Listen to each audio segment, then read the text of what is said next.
Cannot tell a man that you shouldn't have done this or you shouldn't have done that. That's not for me to say. But what I do know is our small Jamaica make it so hard, especially for the younger generation, like youth from the inner city having it hard just to survive. And we know this. So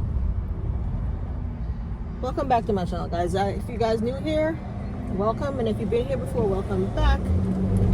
And this is for my fellow Jamaicans. I'm going to get to it quick. I'm not even going to beat around the bush. I'm asking everyone that you realize what's happening, right, with this deportation situation for a lot of us Jamaicans being sent home.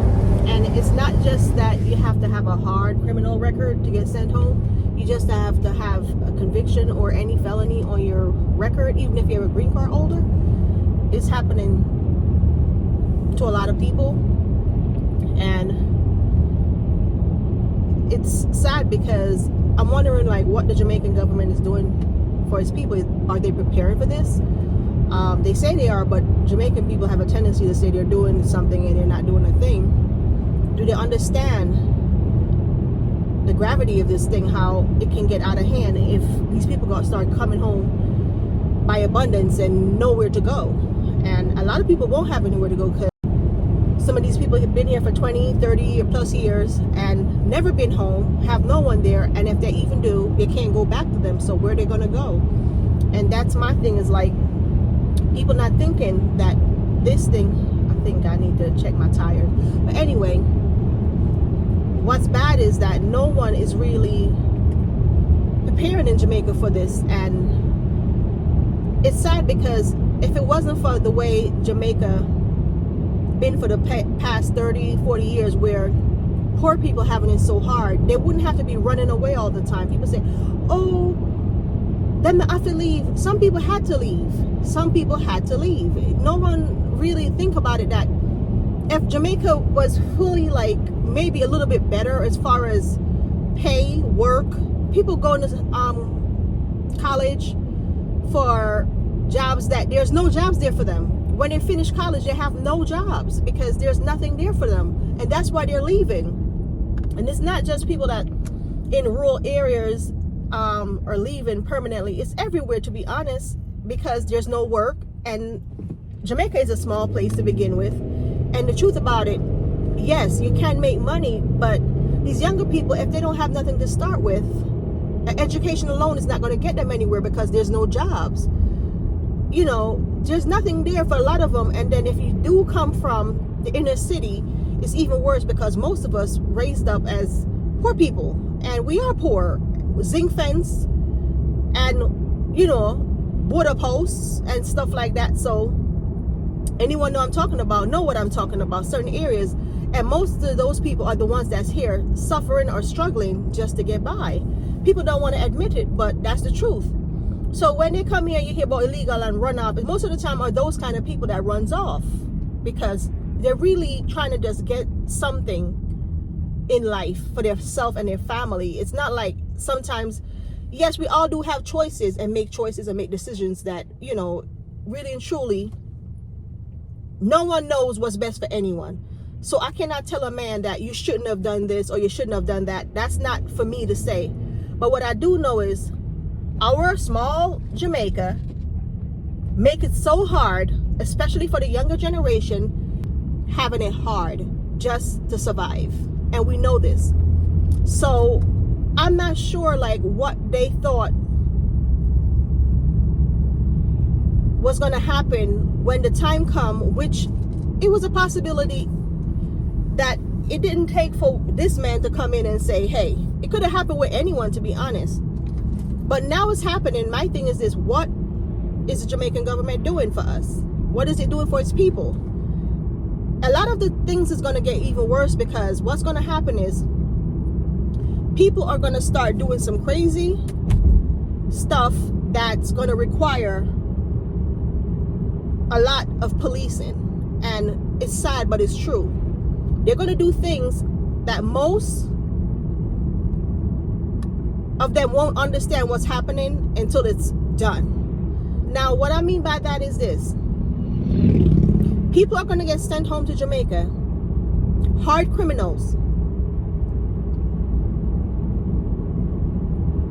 kind of criminals, put it like that. I'm not even going to start trying to put that in here because I don't want YouTube to mess me up.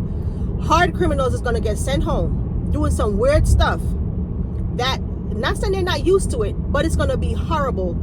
And when they get there and they're bitter, angry, and upset about getting deported or sent back home to Jamaica, who do you think they're going to take it out on? Now, I'm not saying it's going to be right, but they better start making some provision or put something in place for these people, because when they start coming home, if they don't have things set up a certain way, we as anyone that has anything down there, they're planning to live down there, these people are going to be a menace. Some of them, not all of them, because some people will take advantage of every situation and make something out of nothing. But you do have those that will blame everyone else for their misfortune because they're having a hard time or a rough time and just don't care who they hurt. Some people truly believe if I'm going through a hard time, you're going to go through a hard time. And that's going to happen to a lot of us down there, because when these people realize that, hey, I wasted all my years in this country running around assuming that I was going to be there forever, and no, I'm not. And I come here and these people have big houses, big cars, and live in lavish, and they're starting from scratch, because some of them probably do have a house here, do have cars here, do have businesses here, do have something here, but guess what?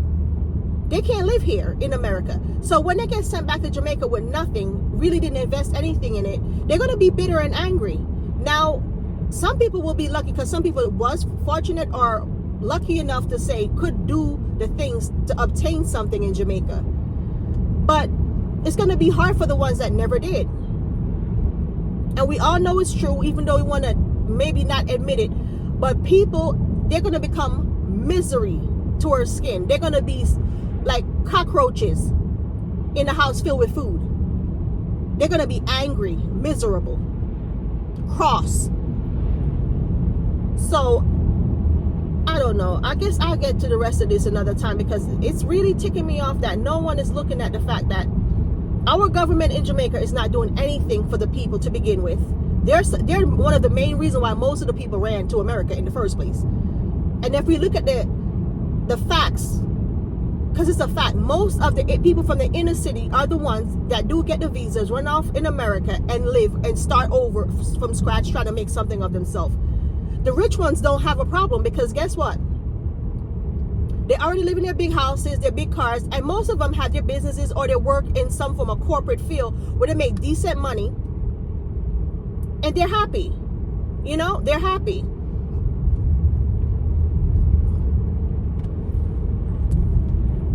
Yes, the truth is, it's no one's fault this is happening, and I understand, and I really do feel it for these people, because some people just didn't see this one coming. And when they're saying that if you have an offense against you, even if it's not something, a felony, once you have a charge, conviction, anything, it doesn't have to be that serious, because we was thinking that it's hard criminals that was going after. They're going after everyone. They're going after everyone. And it's sad that they're going after everyone, you guys. It's not fair and it's not right, you know, but what can we do and what can we say about it? We can't change the fact that it's happening right now. But while it's happening, I don't hear about the government in Jamaica. I hear them talking, but I don't see anything. And when the influx of people start showing up, what's going to happen? They better get this thing right, because it's going to be misery down there for a lot of people that's living there. Because people's going to be bitter and angry, and like I said before, and once people start seeing that, hey, there's no help, there's no way out, you know what they turn to, right? What they're going to turn to. I don't have to say it. Everybody know what they're going to start doing. Will it be fair or right? No, but it's going to happen, and it's going to happen to a lot of us that we're going to feel it. Whoever have anything in Jamaica going to have to start wondering, like, is it even worth it going home anymore? You know? But like I said, if you come this far in the video, please do like, subscribe, share the video, comment, let me know your feelings on it. And I don't know what else to say. I just know it's a hard pill to swallow, seeing these people getting rounded up, because they're making it seem as if it's just Jamaicans and Mexicans, but it's everyone I know. But for some reason, they love to call Jamaican people name. Everything are Jamaica, everything are Jamaica. And me feel that way, because sometimes some of the people are not everybody a criminal. It's not everyone a criminal. It's not everybody get themselves caught up in a bull crap. Yes, some people caught up in some little minor things. I mean, understand, yes. We're a human being, man. We're a human being. Treat it like human being. Nobody not talk about the facts and work Tanya and work 2-3 jobs and pay much bills and taxes when some of them sit down for how long and not do nothing with themselves. You understand? But God not sleep, as them say. Well, anyway, guys, that's all my rant about that right now. It's just annoying, and I'm thinking, like, everybody said, why you wind up sometimes when you've been in predicament and situations and you understand, you just understand. God bless everyone.